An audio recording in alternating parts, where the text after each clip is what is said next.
오늘도 시장의 변동성 다시 한번 확인이 되는지라 현 시점에서의 전략 어떻게 해야 될까요? 오늘 IBK투자증권 정경민 팀장 나오셨습니다. 안녕하세요. 네, 안녕하십니까.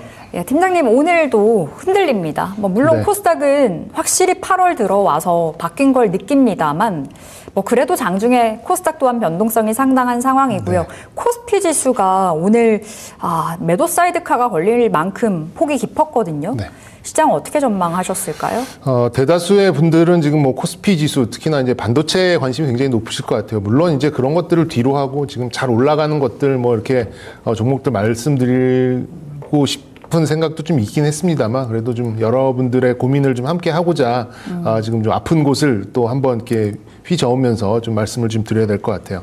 일단 반도체를 제외하면 시장의 색깔은 나쁘지는 않습니다. 순환매, 강한 순환매까지는 아니더라도 제법 이제 AI 쪽, 그다음에 개별 이슈가 있는 이 코스닥에 있는 바이오 섹터들 그런 쪽으로 이제 미약하나마 좀 확산이 좀 나오고는 있습니다. 본격적이라고 말씀드리기는 어려운 이유는 거래 대금 자체가 아직까지는 좀 한정적이다라는 거기 때문에 자율 반등의 이제 그런 국면이죠. 여기서 이제 지금 마이너스 40% 50% 레버리지 쓰신 분들은 80% 90% 돼 있는 상황에서 이 종목들을 매도를 하시고 지금 오르기 시작하는 바이오를 사십시오 이렇게 말씀드리기는 사실 좀 어려운 상황이에요.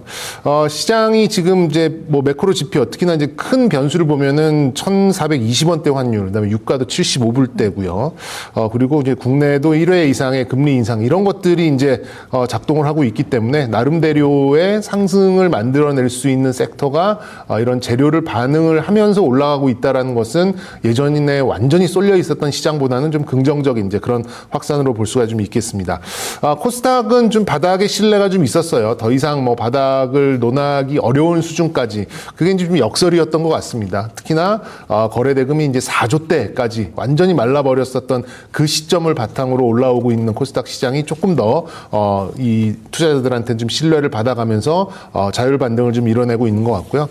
제가 보기에는 한 850에서 900선까지는 자율 반등의 영역이다라고 좀 볼 수 있겠고 본격적인 상승을 만들어낼 수 있느냐는 그 이유를 좀 봐야 되지 않을까 좀 싶습니다.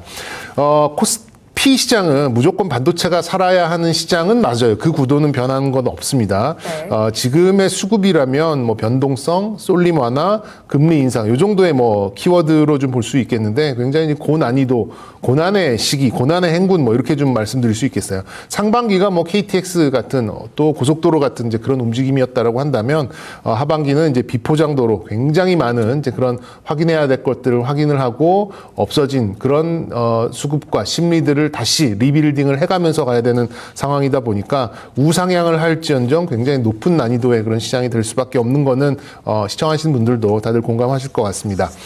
지금 반도체도 좀 이따 말씀드리겠습니다만 마찬가지예요. 지금 코스피 PER이 얼마고 PBR이 얼마고 과거에 낙폭이 컸었을 때 어떤 식으로 반등을 했었고 며칠부터 어떤 지지선을 받고 이렇게 좀 얘기를 하면서 저조차도 그런 것들을 찾아보면서 모래도 잡고 싶은 마음이고 모래도 위안받고 싶은 마음이 좀 있긴 있습니다만 그건 이제 어디까지나 기록이고 참고 사항일 뿐이죠. 지금 현금이 충분하신 정말 행복한 분들이 분할 매수하고자 하는 이제 그런 아이디어를 빼고 나면 물려 있는 분들한테는 현실적인 그런 좀 전략이 사실상 거의 불가능한 이제 그런 상태가 아닌가 하는 생각이 듭니다. 굉장히 좀 손 놓고 좀 바라봐야 되는 그런 답답한 현실이긴 합니다만 일단 변동성이 줄어드는 거를 좀 기다려야 되지 않을까라는 생각이 들어요.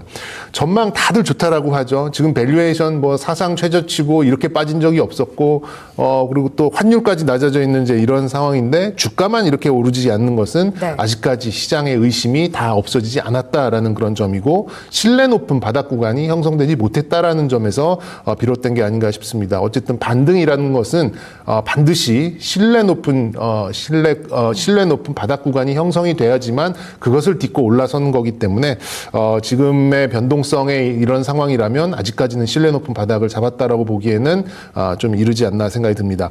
패시브 자금 물론 이제 MSCI를 비롯해서 우리나라를 좀 비중을 가져가고 있는 그런 자금들도 이렇게 변동성이 큰 그런 상황이라면 당분간은 좀 들어오지 않을 가능성이 좀 높지 않을까 하는 생각이 들어서요. 결론적으로 말씀드리면 저는 이제 다음 주 옵션 만기까지는 좀 마음을 내려놓고 변동성이 줄어들기를 좀 기다리셔야 되지 않을까라는 생각을 갖고 있습니다. 그래서 이제 7천 중반을 전후로 한 그런 신뢰 구간을 만들어낸다라고 하면 그 다음에는 좀 변동성이 좀 줄어들 것이고요. 그러면 악재에도 빠지지 않는 그런 상황이 오면서 이제 또 호재에 좀 민감한 이제 그런 좀 심리가 좀 접어들 것이고, 그러면 이제 비로소 패시브가 유입되고 그리고 이제 8월 중하순 가면서 3분기 실적에 대한 기대치가 만들어내는 개별 선호도가 올라올 것이고, 그러면서 이제 지수가 올라오면서 또 확산이 되는 이제 이런 빌드업을 좀 만들어낼 가능성이 좀 높기 때문에 뭐 이렇게 이 방송에 나오는 패널로서 굉장히 비겁하고 또 무기력한 그런 말씀이긴 합니다만, 지금은 어쨌든 변동성이 줄어들기까지를 좀 기다려야 될 그런 시점이고, 가능한 지키고 버틸 수 있는 한 모든 수단을 뭐 동원을 해서 조금 다음 주 옵션 만기에서 어떤 라운드 넘버 그리고 의미 있는 수급의 어떤 청산 이런 것들이 일어날 때까지는 조금은 더 기다리셔야 되지 않을까라는 좀 무거운 말씀으로 좀 시작을 해야 될 것 같습니다.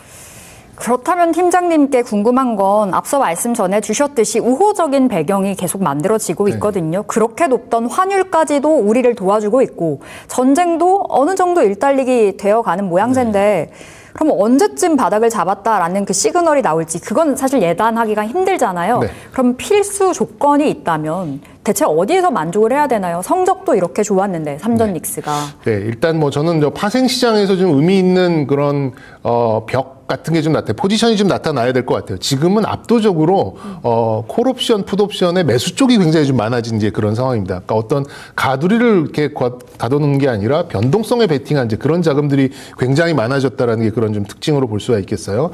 미국 시장에서도 물론 이제 뭐 S&P 500의 옵션이긴 합니다만 그 옵션에 대한 이제 베팅액이 사상 최고액으로 좀 가고 있다라고 하는 것. 그것은 역시 이제 변동성에 베팅을 하고 있는 그런 자금들이 많다라는 점이고, 우리 시장 역시도 이런 좀 변동성에 많은 포지션을 좀 가지고 있는 자금들이 어쨌든 좀 옵션 만기를 통해서 일부 청산이 나와야지만 그리고 그 포지션이 옵션의 매수가 아니라 매도 포지션으로 어느 정도 좀 바꾼 그런 모습이 좀 나와야지만 좀 변동성을 줄이고 좀 안정을 찾지 않을까라는 생각이 드는데 다행히도 한 일주일 정도 다행이라고 그럴까 아직도 그 일주일이라는 게 굉장히 저는 멀게 느껴지긴 합니다만 그런 것들이 좀 가시화되는 순간이 온다라고 하면 말씀 주신 대로 지금 유가 또 환율 이런 좀 매크로 지표들은 우리 시장의 우호적인 이제 그런 상황이 있기 때문에 그 시점부터 비로소 좀 빌드업을 제대로 시작하지 않을까 이렇게 좀 예상해 보도록 하겠습니다.